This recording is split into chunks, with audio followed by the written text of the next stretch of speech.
여름철에는 더운 날씨 탓에 각종 바이러스성 병원균과 세균의 활동이 활발해지는데요. 이로 인해 발생하는 발열성 질환을 막으려면 철저한 위생 관리가 필요합니다.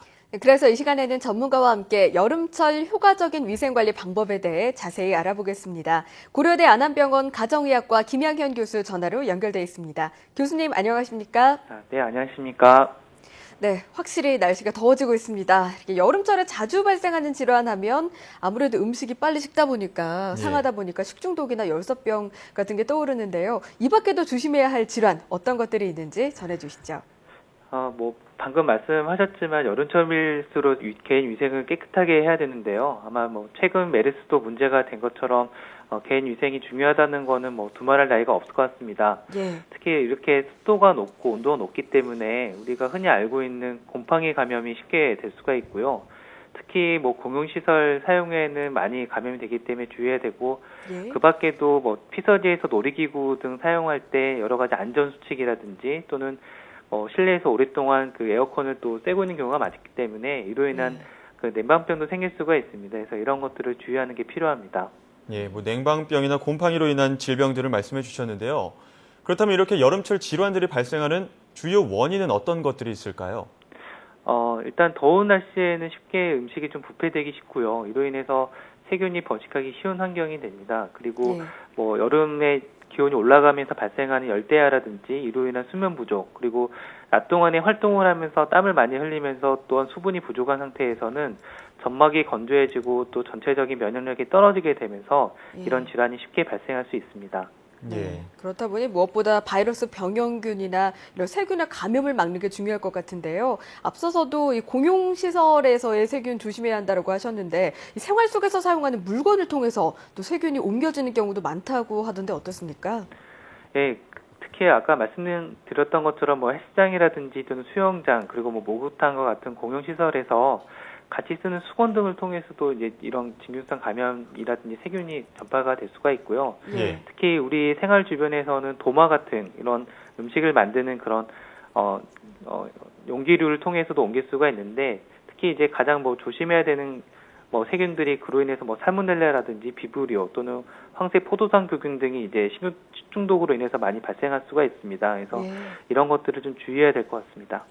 네, 헬스장이나 수영장 혹은 그런 곳에 있는 수건 혹은 또 도마 이런 것을 말씀해 주셨는데, 이렇게 여름철에 세균이나 병원균은 어떤 환경에서 잘 번식하나요? 알려져 있는 것처럼 일반적으로 춥고 건조한 환경보다는 덥고 습한 환경에서 더 잘 자라게 되는데요. 특히 요즘에 이제 장마철이 오게 되면서 이런 진균성 감염이 훨씬 더 많이 또 발생하기 쉽게 됩니다. 네. 또한 우리가 흔히 예전에 이제 레지오넬라라고 알고 있는 그 균과 같은 경우에 있어서도 이 냉각기 내에서 이런 습도가 있는 곳에서 잘 서식을 하기 때문에 특히 이런 그 냉각기라든지 이런 것들 관리도 또한 더 필요할 것 같습니다.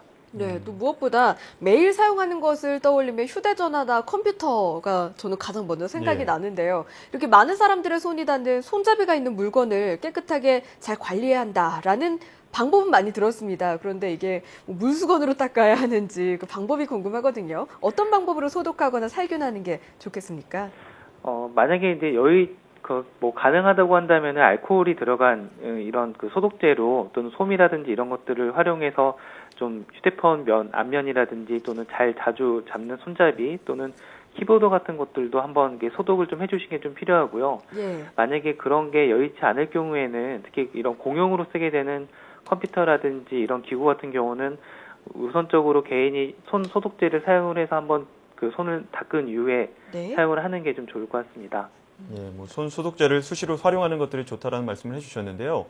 이와 함께 음식도 여름철에 실온에 두면 금방 상하는 걸 볼 수 있는데, 이 음식을 보관하거나 먹을 때 주의해야 할 점에 대해서도 전해주시죠. 일단 남은 음식은 가능한 여름에는 바로 먹거나 혹은 냉장고에 보관하거나 혹은 오랫동안 보관하지 않는 게 좀 필요합니다. 그래서 만약에 냄새가 난다든지 조금이라도 이상이 있으면은 먹지 않는 게 좋고요. 또한 음식을 조리할 때에는 반드시 또 손을 씻는다든지, 특히 생선이나 고기류 같은 경우는 이게 또 쉽게 변하기 때문에 여름에는 좀 고온에서 조리해서 섭취하도록 하는 게 좀 필요할 것 같습니다. 네, 요리를 좀 조리해서 먹는 것도 중요하겠네요. 네, 그럼 끝으로 각종 감염병과 특히 여름성 발열성 질환을 예방할 수 있는 방법 정리 부탁드립니다. 예, 뭐 앞서서도 계속 말씀드렸지만 개인 위생을 우선적으로 하는 게 가장 필요하고요. 특히 예. 만약에 야외 활동을 하다가 상처가 났을 때는 이런 균이 또 쉽게 번식하거나 감염될 수 있기 때문에 바로 치료를 하고, 또한 이 여름철에 더운 햇살을 쬐면서 또한 땀을 많이 흘리게 되고 이로 인한 열사병이라든지 일사병이 발생할 수 있기 때문에 그늘에서 수시로 쉬어줘서 또 충분한 수분 섭취를 해서 이러한 병으로 발전하는 것들을 막는 게 필요하고요. 마지막으로는 가능하면 여름철에는 음식 관리를 굉장히 철저하게 해서 식중독을 네. 예방하는 게 가장 도움이 될 것 같습니다. 네, 개인 위생과 음식 관리 꼭 기억해야겠습니다. 네, 지금까지 고려대 안암병원 가정의학과 김영현 교수였습니다. 오늘 말씀 고맙습니다. 네, 감사합니다. 네, 뭐 계속해서 강조해 주셨지만 이 여름철에는 그 더운 날씨일수록 외출 후에나 어떤 다른 활동 후에는 이 손을 씻거나 손 소독제를 활용하는 등 개인 위생을 철저히 하셔야 될 것 같습니다. 네, 또 저도 손 소독제가 주위에 많지만 막상 자주 안 쓰게 되는데 예. 소독제만 잘 사용하셔도 큰 예방이 될 것 같습니다.